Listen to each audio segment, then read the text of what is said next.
Sistema é o nome que damos a um conjunto de elementos que formam um todo organizado. Qual o sistema que vivemos no Brasil? Você já pensou em como se organiza esse sistema e quem está no comando?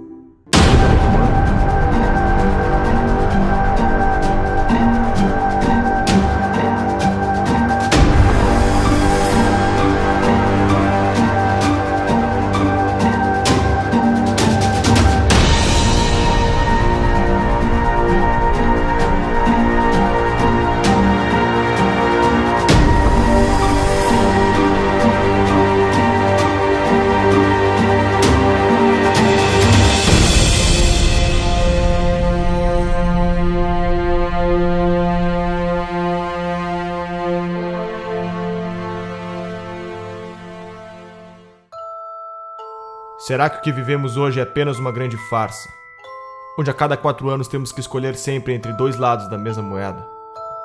Estaria todo o sistema político infectado com o mesmo vírus? A história da nova democracia brasileira se confunde com o crescimento dessas ideologias de esquerda, pois os mesmos protagonistas que pautavam por esses ideais foram os que fundaram a nossa Constituição de 88, e são hoje os que estão à frente dos grandes partidos políticos no Brasil. Poder é fazer com que você seja obedecido, exercer sua autoridade por meio da influência ou da força. Existem 3 formas de exercer o poder em uma sociedade: o poder político-militar, o poder econômico e o poder intelectual. O que Marx propunha? O que os marxistas? Qual é o sonho dourado do marxista? Não é que não haja dominação, é inverter a classe dominante e a classe dominada. E para isso é preciso tomar o Estado por dentro. Espero que não tenha passado do point of no return, do estado de coisas além do qual é impossível voltar. Quando mais de 50% da população depende, inclusive economicamente, do Estado, quem votará para reduzir o Estado? Quando o Estado alcança um determinado ponto de grandeza, de tamanho, de custo, começa a se tornar inviável trazê-lo de volta a um tamanho razoável. E é por isso a força também da esquerda por um Estado cada vez maior, ainda que isso seja sustentável. Após a morte de Stalin, principalmente nos partidos comunistas em países democráticos, apostaram que a revolução se daria pela tomada dos espaços nos meios de propagação da mensagem, ou seja, pela conquista do poder intelectual. Conforme Gramsci, todos devem ser socialistas sem que se deem conta. Para se conquistar o poder, deve-se primeiramente conquistar as mentes e os corações das pessoas. E quem ficou com o PT, na verdade, foi o público, digamos assim, a base essencial e original do PT, que foi a intelectualidade, principalmente universitária. O PT surgiu com os intelectuais da USP, junto com o pessoal da Teologia da Libertação, um pouco, e a CUT. Mas ele, muito mais do que um partido de trabalhadores, ele sempre foi um partido de intelectuais, né? Então ele foi realmente o primeiro, digamos assim, intelectual coletivo, no sentido do Gramsci, a chegar ao poder no Brasil, tendo seguido a receita gramsciana exatamente, quase ipsis literis, né? Então vários fundadores do PT são intelectuais que, inclusive, foram os primeiros tradutores de Gramsci, que introduziram o Gramsci no Brasil. Há uma espécie de hegemonia do pensamento na formação dos nossos professores alfabetizadores. Eu diria que isso começa em meados da década de 80. E essa formação ela está no cerne do desequilíbrio educacional brasileiro. Os professores são formados nas universidades para aprenderem quem é Paulo Freire, quem é Emília Ferreira, quem é Marx, quem é Lenin, mas não tem a percepção do que é metodologia de ensino com evidência científica, como ocorre no mundo inteiro. Isso não é por acaso, e a tese tanto do Gramsci como os componentes da Escola de Frankfurt e da guerra de posição. Então as nossas universidades estão majoritariamente dominadas pelo pensamento de esquerda, e é lá que são formados os professores, é lá que é avalizado o livro escolar que vai para as escolas de todo o país. Introduziram o tal do socioconstrutivismo, que hoje sabe que o socioconstrutivismo não apenas imbeciliza a pessoa, mas cria até lesão cerebral, né? E Quem foram os grandes agentes disso? Eu acho que o principal foi a editora Abril, com as revistas Escola, depois era Nova Escola e Sala de Aula, que eram órgãos do socioconstrutivismo. Por aí que entrou Emília Ferreira, Celestão Freinet, toda essa porcariada socioconstrutivista comunista entrou no Brasil através desse, porque era o único órgão que alcançava todos os professores no Brasil. Né? Então, alguém culpou eles pelo que aconteceu? Não, eles não têm culpa nenhuma. O que acontece? Quer dizer, nós estamos saindo aí de quase 2 décadas, né? 20 anos de governo esquerdista. Né? Mais, né? Se a gente contar o período sob os tucanos e tudo, quer dizer, na verdade dá muito mais tempo aí sob domínio da esquerda. Né? Então o que acontece? Quer dizer, nessas últimas décadas, o maior comprador de livros, né, do mercado editorial, né, quem foi? Foi o governo. Quer dizer, o governo, então, com as compras fenomenais que ele faz todos os anos para distribuir os livros paradidáticos nas escolas, quer dizer, ele se tornou a principal fonte de renda para muitas editoras. Né? Agora, tudo tem um preço. Né?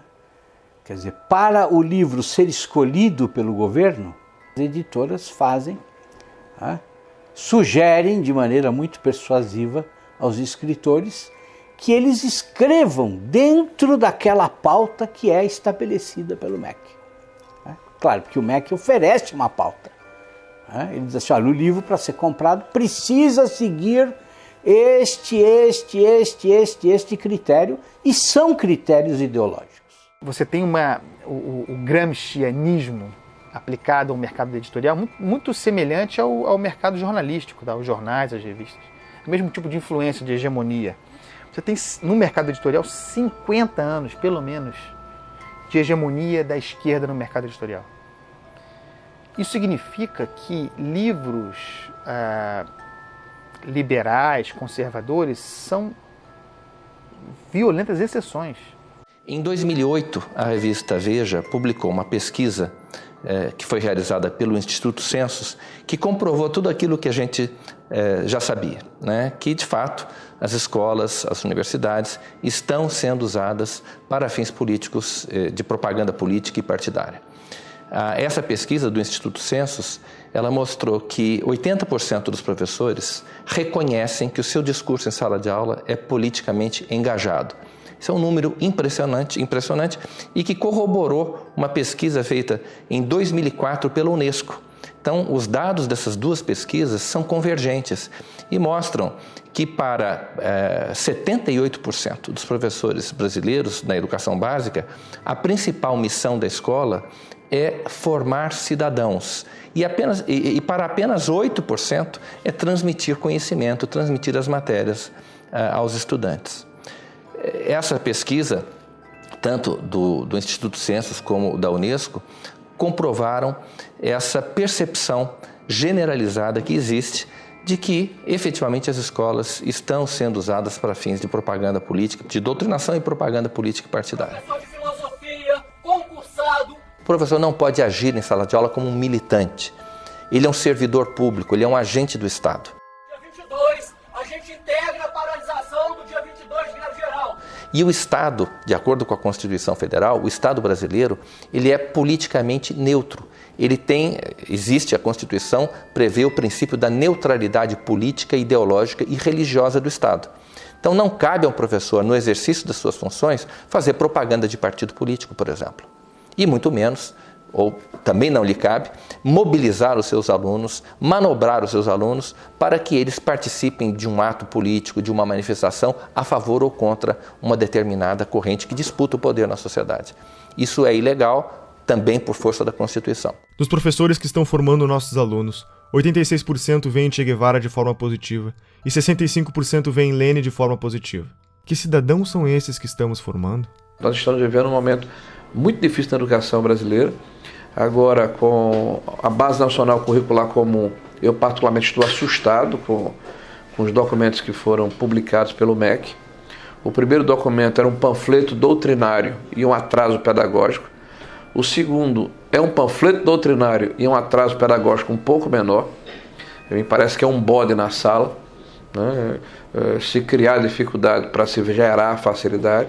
O ministro alega que vai filtrar esse processo, que vai submeter ao Conselho Nacional de Educação, mas eu não posso acreditar num conselho que está completamente aparelhado, né, que com raras exceções é formado por ativistas políticos de esquerda. Então a hegemonia política, ela inclusive ela agride a Constituição brasileira, que fala da pluralidade. O governo do PT é majoritariamente apoiado pela União Nacional dos Estudantes. A UNE é a entidade máxima dos estudantes brasileiros e representa cerca de 6 milhões de universitários. Em 1937, ano que Vargas decreta o Estado Novo, os estudantes fundam a União Nacional dos Estudantes, UNE. Na UNE, o mimeógrafo rodava panfletos fazendo propaganda socialista ao som da Internacional, tocada na vitrola doada pelos americanos. A União Soviética, pátria-mãe do socialismo, era o exemplo a ser seguido. E o comunismo a utopia em corações e mentes jovens pelo mundo afora. Até Carlos Drummond de Andrade fez versos para Stalin. A poesia fugiu dos livros, agora está nos jornais. Saber que resistes. Então, a UNE hoje perdeu credibilidade. A CPI da UNE é uma necessidade. Nós queremos pressionar as autoridades da Câmara nos próximos meses para que ela saia do papel. Ela está aprovada, está lida em plenário, ela tem que acontecer. A investigação principal é saber aonde foi, onde está sendo usado o dinheiro das carteiras estudantis arrecadadas no Brasil inteiro. Teve uma indenização, que nós queremos saber onde aplicar esse dinheiro, indenização pelos mortos na época da ditadura militar que tinham vínculo com a UNE. O que é isso? Foram milhões de reais via governo federal do PT, pagos por uma entidade como a UNE, e as famílias não participam disso. Existiram esses casos, não existiram, tem comprovação, não, fizeram uma indenização milionária. Nós queremos na CPI da UNE saber se esse dinheiro foi usado só para pagar ônibus, manifestantes que vinham aqui fazer protesto, ou seja, o governo aparelhou a UNE, a CUT, o MST com o dinheiro do governo para simular que eles tinham apoio popular para impedir o impeachment, aparelharam esses órgãos para virem aqui para contestar projetos de lei que poderiam investigar ou a criação de CPIs. Pode ter certeza. Meu feeling é que uma CPI da UNE põe mais gente na cadeia. O movimento estudantil ele é um movimento autoritário, totalitário, truculento, violento, e ele não... Eu cheguei a escrever isso outro dia numa coluna na Folha. Você encontra mais debate em igreja evangélica do que na universidade. A universidade não tem nenhuma liberdade de debate. Não há nenhuma possibilidade de você levantar qualquer posição contrária ao conjunto de professores que administram aquele espaço, certo? E, assim, há uma piora no sentido de que há mais jovens que chegam com um discurso fechado, identificado com a esquerda, já na universidade. E quando eles chegam na universidade, então, se você estiver falando assim de um curso de humanas, onde tem várias disciplinas de humanas, eu diria que 80% ou 90% do conteúdo dado em sala de aula será de esquerda.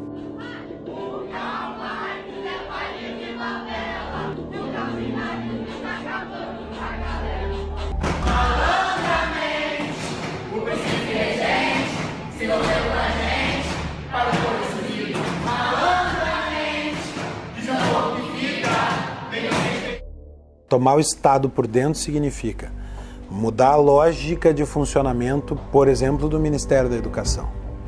O Ministério da Educação agora deixa de ter a função de servir para Marx a burguesia e passa a ter a função de ser um elemento de revolução, de contribuir para a quebra da dominação da burguesia, da formação do proletário cidadão. Fecha muito com as teorias de educação que são aplicadas no Brasil. Essa questão da hegemonia da esquerda, né, sobretudo no meio universitário,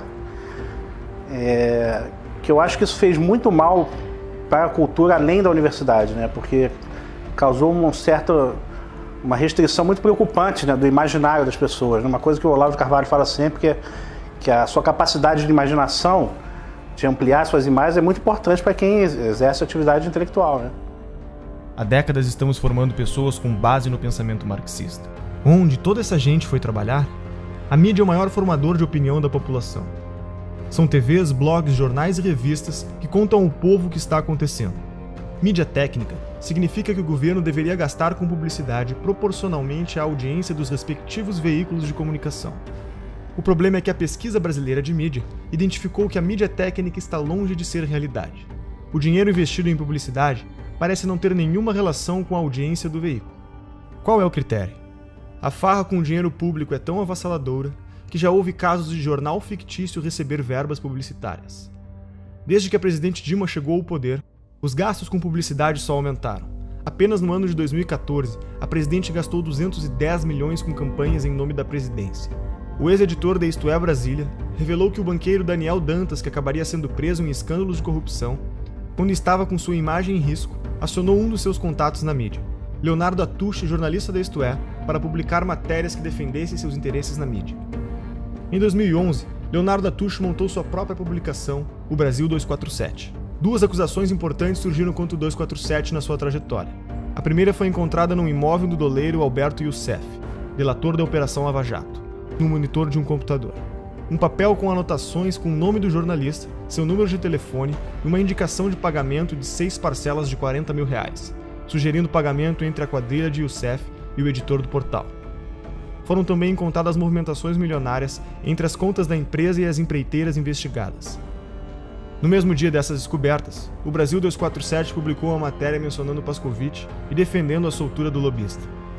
Com as eleições de 2010, a blogosfera progressista sentiu a necessidade de unificar o movimento com o intuito de formar pautas de acordo com a defesa da candidatura da ex-presidente Dilma.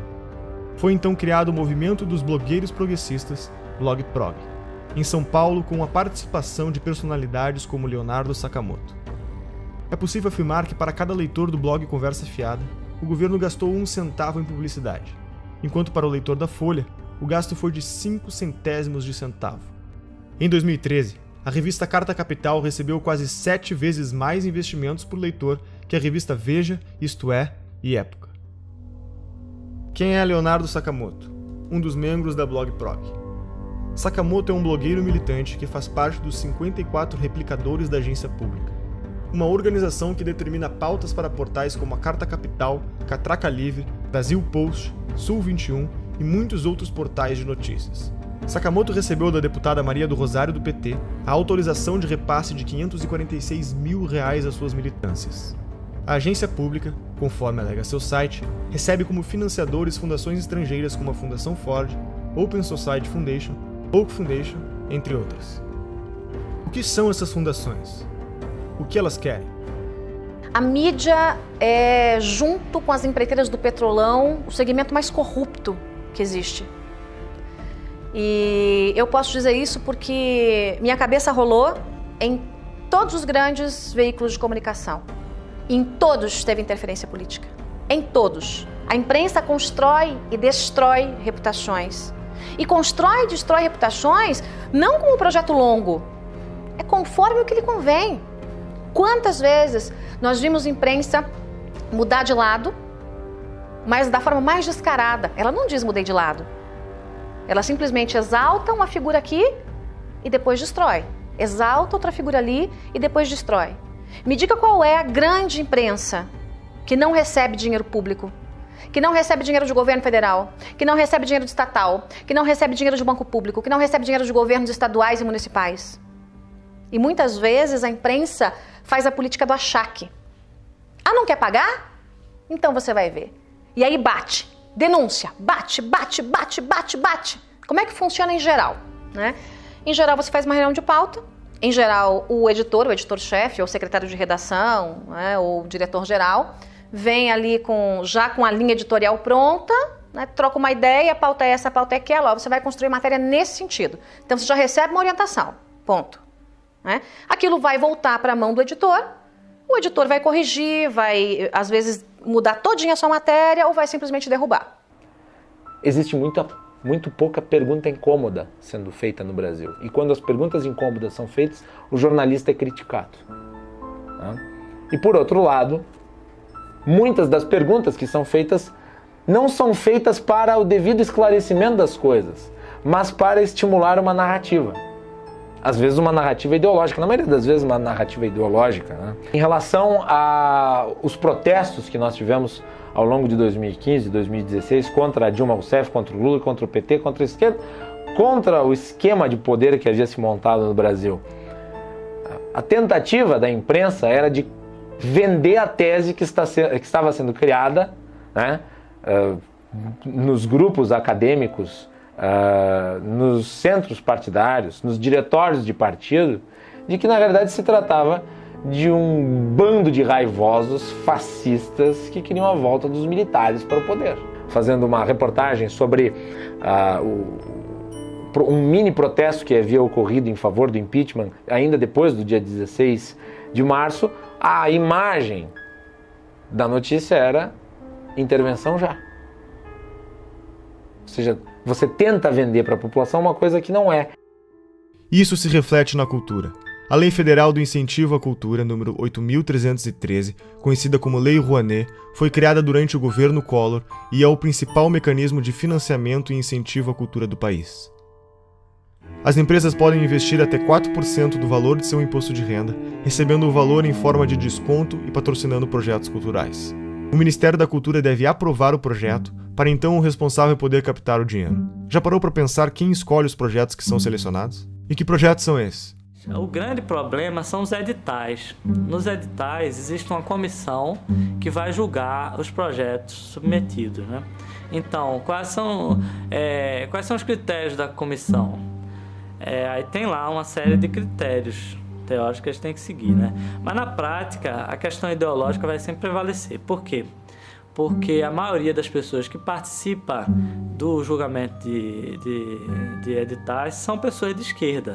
E não é só de esquerda socialista mesmo, entendeu? Não é esquerda... essa é a tendência. Então, você achar uma pessoa que, nesse tipo de edital, que não seja assim, é raríssimo. Você me perguntar quem faz parte de julgamento edital e que não é socialista, eu não vou saber dizer. E olha que eu conheço muitas pessoas, né? Então, o critério ideológico vai sempre prevalecer. Então, por exemplo, no meu caso, você quer fazer um filme sobre Olavo de Carvalho. Eu poderia passar 30 anos tentando, submetendo aí, nunca ia passar, jamais, entendeu? A Lei Rouanet se tornou um meio legalizado de desvio de verbas públicas. O incentivo à cultura, cuja proposta inicial era financiar projetos de novos artistas, passou a ser destinada a artistas já consagrados que não precisariam de lei para se manter.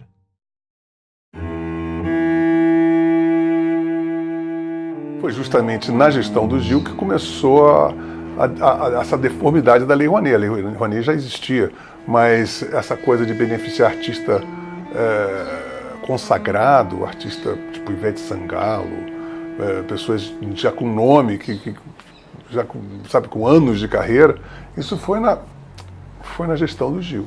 Olha, a gente está para abrir aqui a CPI da Lei Rouanet, exatamente para chamar artistas que receberam dinheiro sem precisar da Lei Rouanet. Então, o que fica suspeito, para não dizer comprovado, é que a Lei Rouanet serviu para comprar essa classe artística. Dificilmente você vê um ator se posicionando contra o PT. Regina Duarte começou a bater duro, tomou uma geladeira na Globo. E diversos outros ou nada falam ou apoiam. Por exemplo, Luan Santana recebeu 4,5 milhões da Lei Rouanet. Será que ele precisa mesmo desse incentivo do governo para colocar diante dos seus shows? Será que um ingresso ali, que com certeza não é menos de que R$100 para um show dele, será que o ingresso do show dele já não é suficiente para ele se manter?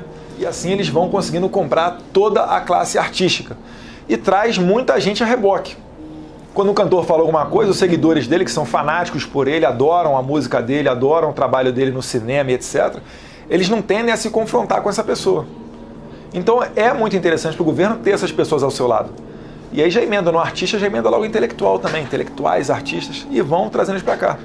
Exemplo notório, Wagner Moura ficava aí no exterior denunciando o golpe. Chega a ser uma infantilidade hoje em dia ficar batendo nessa tecla do golpe. Mas eles ficam a todo momento batendo em cima disso até que vire verdade. Porque eles querem colocar nos livros das escolas que houve um golpe em 2016 contra uma presidente eleita democraticamente.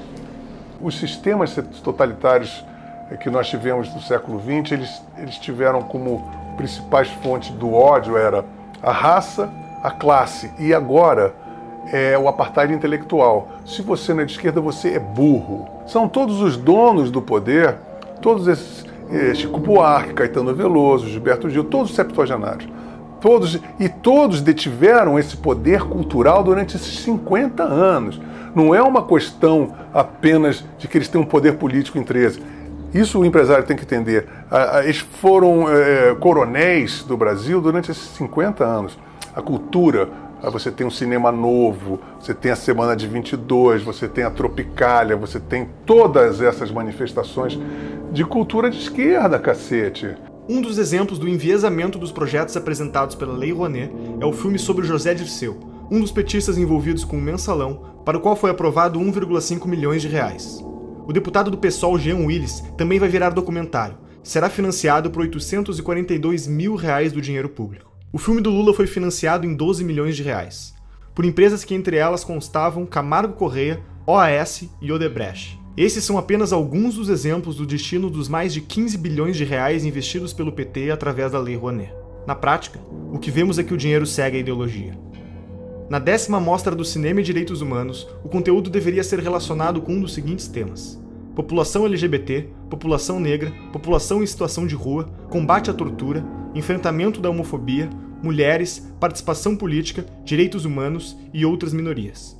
A maior parte do dinheiro vem das estatais. A Petrobras gastou mais de 400 milhões de reais na última década para aprovar projetos como o Projeto Pai e Filho, que conta a história de um homem aprisionado e oprimido pelo poder do pai, que procura enfrentá-lo para quebrar a hierarquia da família. Já o Projeto Joelma conta a história da inadequação da mulher nascida no corpo de um homem, rompendo aspectos da sexualidade e do gênero. O rapper MC Guimê, que fatura mais de 300 mil reais por mês, teve autorização de captar via Lei Rouanet mais de 500 mil reais para a produção de um DVD. Luan Santana conseguiu aporte de 4,1 milhões de reais para cobrir sua turnê e Cláudia Leite aprovou a captação de 6 milhões de reais para fazer shows no litoral norte do Brasil.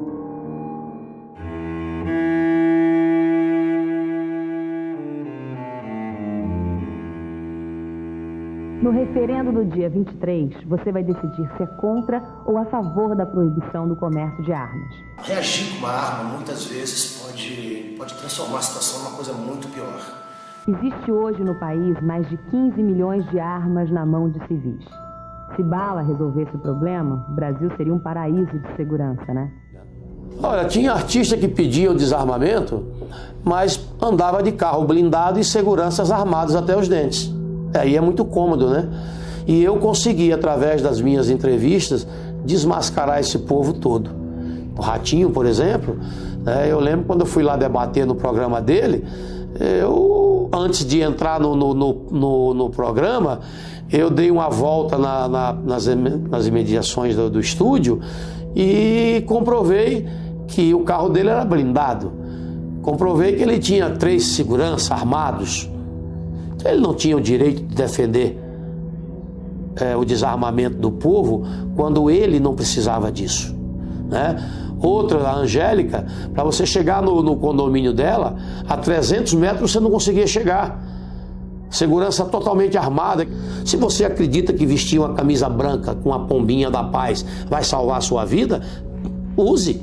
Mas se você acha que uma arma dentro da sua casa, se você conseguir se antecipar à ação do marginal, vai salvar a sua vida, ninguém pode te negar esse direito. E é isso que nós defendemos, o seu direito de escolha. Se você quer, cumprindo os requisitos, você tem direito garantido. Coisa que, infelizmente, o governo do PT retirou isso do povo brasileiro. A violência pode ser usada para o bem ou para o mal. É que nem arma. A esquerda adora falar que a arma mata. A gente está num país que a gente sabe que tem mais arma que habitante e que a segunda emenda, que é o direito de legítima defesa, é sagrado.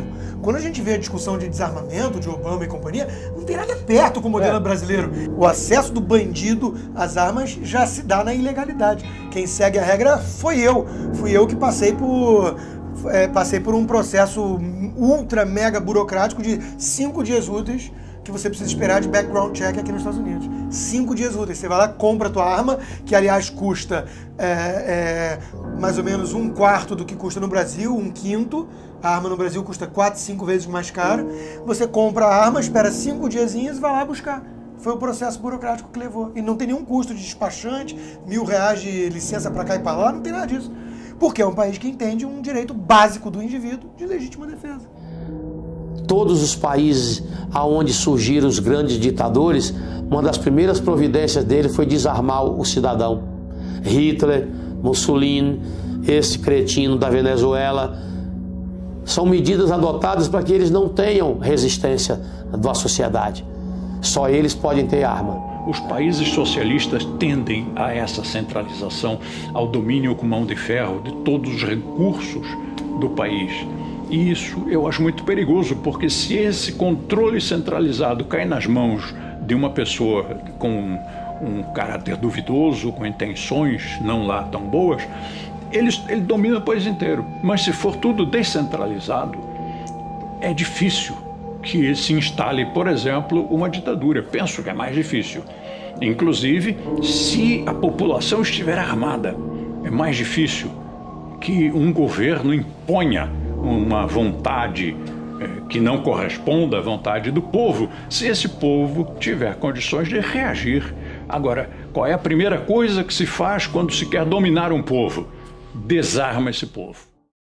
O Instituto Sou da Paz, que trabalha pela redução da violência, acha que menos armas resultam em menos mortes. O que a gente precisa fazer é reduzir essa quantidade imensa que tem de armas circulando nas nossas estações. O Instituto Sou da Paz, que começou fazendo campanhas pelo desarmamento em 1997, receberam $492 mil da Fundação Ford do ano de 2007 a 2011 e $1,58 milhões da Open Society de 2013 a 2014. Que ONGs são essas? O que elas defendem? Lembra de Saul Alinsky? Segundo a CPI das ONGs realizada em 2007, foram apresentadas mais de 13 bilhões de gastos de diferentes esferas do governo. Para sindicatos foram repassados R$495.698.000. Segundo a CPI, 81 milhões foram encontrados sem justificativas de gasto. São centenas de milhões de reais todos os anos despejados nos cofres desses sindicatos que não prestam contas ao Tribunal de Contas, não prestam contas à Assembleia, prestam conta a eles mesmos. E tem mais, presidentes que passam 15, 20, 30 anos na presidência de um sindicato desse. É o estilo de Fidel Castro. Né? Eles cobram liberdade, democracia, alternância do poder, mas não praticam, porque eles são cretinos, porque eles são basofiadores, eles são pessoas que dizem, faça o que eu digo, não faça o que eu faço. Nilcea Freire foi a responsável por coordenar as operações da Ford Foundation no Brasil. Foi convidada por Lula para ser ministra da Secretaria de Políticas das Mulheres e também foi reitora da Universidade Estadual do Rio de Janeiro. Foram mais de 2 bilhões de reais investidos em ONGs com posicionamentos de esquerda. O coletivo Leila Diniz tem como definição realizar uma luta antissistêmica contra o capitalismo, o racismo e o patriarcado. Receberam $120 mil da Fundação Ford. Por exemplo, a doutrina de gênero, né, que é uma tese esdrúxula aí, que vem desde a escola de Frankfurt, de uma maneira muito forte, com o movimento feminista, né, de destruição da sociedade atual. Né, isso é uma tese muito bonita, quando eles colocam assim, para dourar a pílula, mas o que está por trás disso é um ovo de serpente, é um cavalo de Troia. Né? Eles querem destruir a família como um processo de transformação da sociedade. E para criar não sei que mostrengo lá na frente, né? Eu continuei tendo muitos seguidores nas minhas redes e um dos meus contratantes, inclusive, sempre se metia nos meus posts. Tudo que eu queria postar, ele queria que eu postasse coisas que defendessem os gays, ele queria que eu postasse calendários de eventos de ALS do Rio de Janeiro, conquistas de movimentos gays que eu tinha que postar, tinha que falar com não sei o quê. Então, assim, eu via que que os GLS não queriam apenas que eu trabalhasse e oferecesse o meu trabalho como eu fazia normalmente. Eles queriam que eu abraçasse uma causa, uma agenda GLS. Uma agenda da qual eu nunca compactuei. A Universidade Livre Feminista, que tem como definição ser um projeto feminista construído de forma coletiva e colaborativa, receberam pelo menos $900 mil da Fundação Ford. A organização Afrografiteiras é um curso de formação em artes urbanas voltado para o protagonismo da mulher afro-brasileira. receberam pelo menos $100 mil da Fundação Ford. E o Encontro Paranaense de Direitos Humanos é vinculado à Organização Terra dos Direitos vinculados ao MST. Receberam mais de $2.500.000 da Fundação Ford. E para onde mais o nosso dinheiro vai? O imposto sindical obrigatório é uma exclusividade brasileira. Não existe em nenhum outro país do mundo. Se você trabalha com a carteira assinada, sustenta a CUT. Além disso, as contas da CUT e de outras centrais sindicais são sigilosas. Não existe nenhuma obrigação dos sindicatos darem satisfação sobre como empregam o dinheiro que recebem do imposto sindical. O que essas fundações querem com esse investimento? Quem está por trás desse dinheiro? Um dos principais financiadores é um dos homens mais ricos do mundo, George Soros, formado na London School of Economics, universidade fundada pela Sociedade Fabiana. Soros é conhecido como o homem que quebrou a Inglaterra ao lucrar $1 bilhão em apenas um dia apostando contra a moeda britânica. Já foi presidente do CFR, o mais poderoso think tank americano considerado uma antessala da Casa Branca. Atua em organismos internacionais, foi um dos maiores doadores da campanha de Barack Obama, luta pela libertação das drogas e dá dinheiro para revoltas e revoluções nos 4 cantos do mundo, mudando toda a mentalidade dos jornalistas e estudantes para o politicamente correto. Quais são os objetivos de George Soros? Capitalista não necessariamente seja alguém que defende o capitalismo. O cara só vive no capitalismo. Por exemplo, é como você dizer que, sei lá, Cuba é um país socialista. Não quer dizer que qualquer cubano é um socialista. Vive no socialismo. Mas não quer dizer que ele defenda.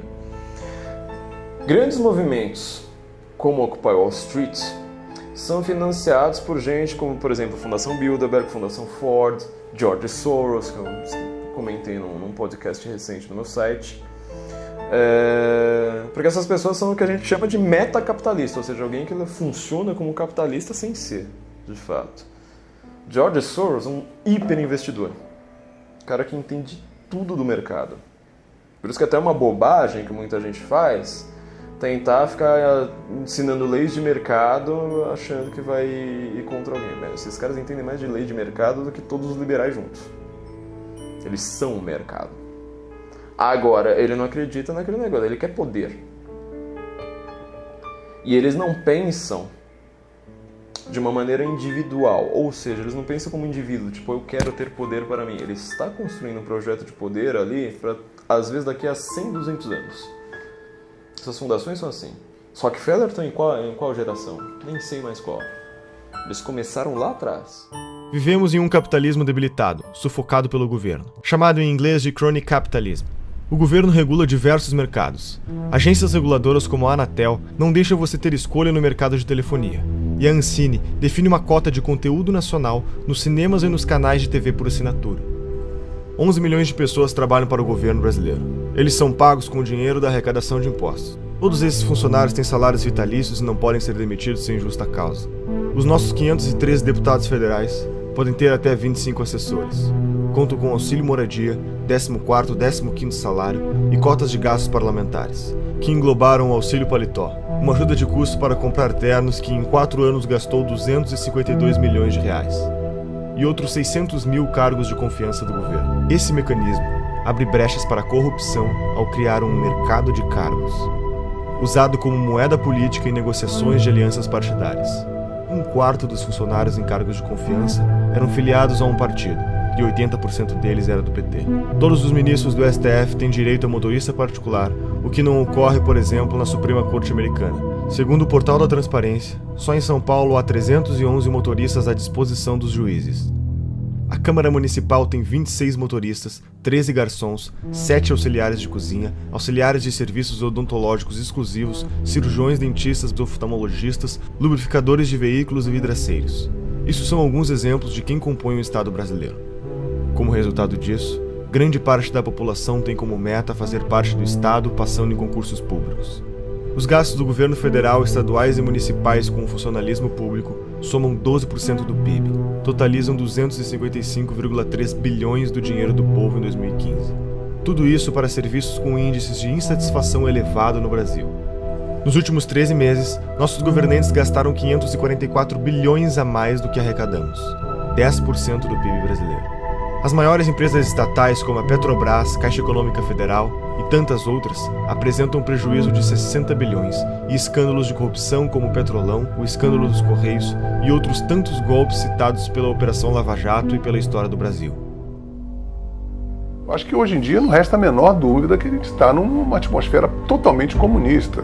Né? As pessoas são comunistas. O comunismo tem anticorpo porque eles têm uma dialética que não se sustenta. Então eles vão trocando de preferências. Agora, tem coisas importantes para a gente realçar aí.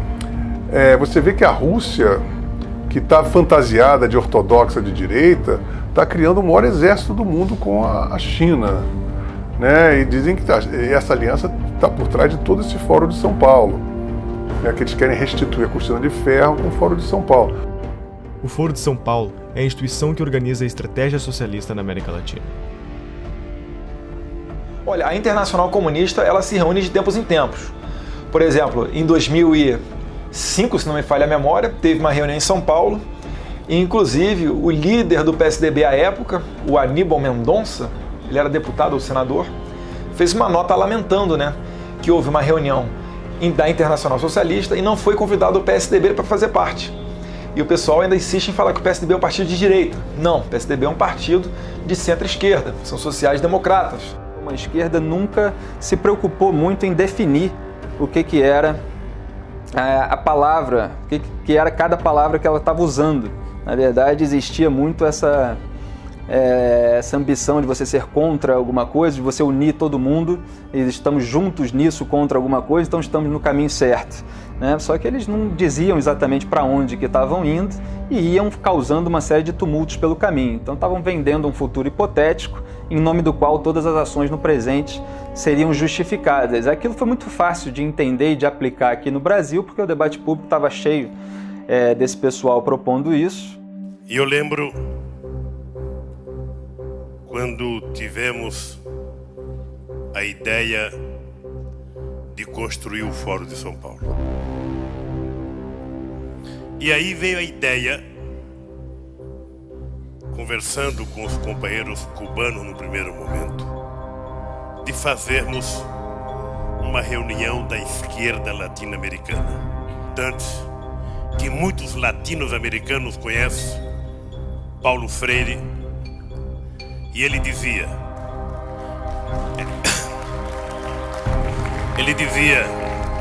juntar os diferentes para derrotar os antagônicos.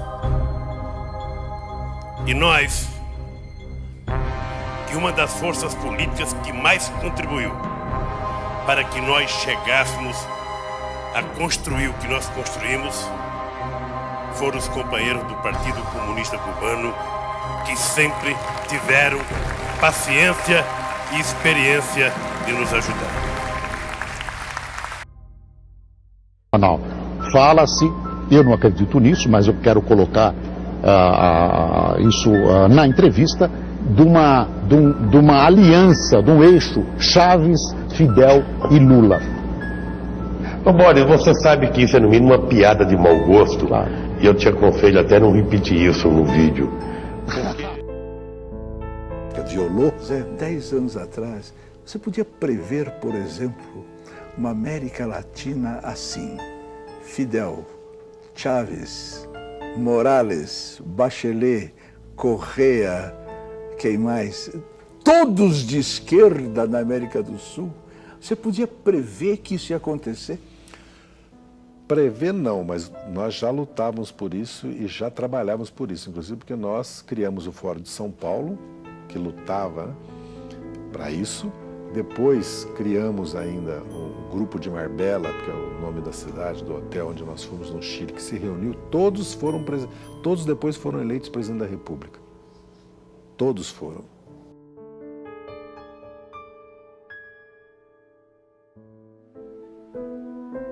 Tudo custou muito caro para o Brasil.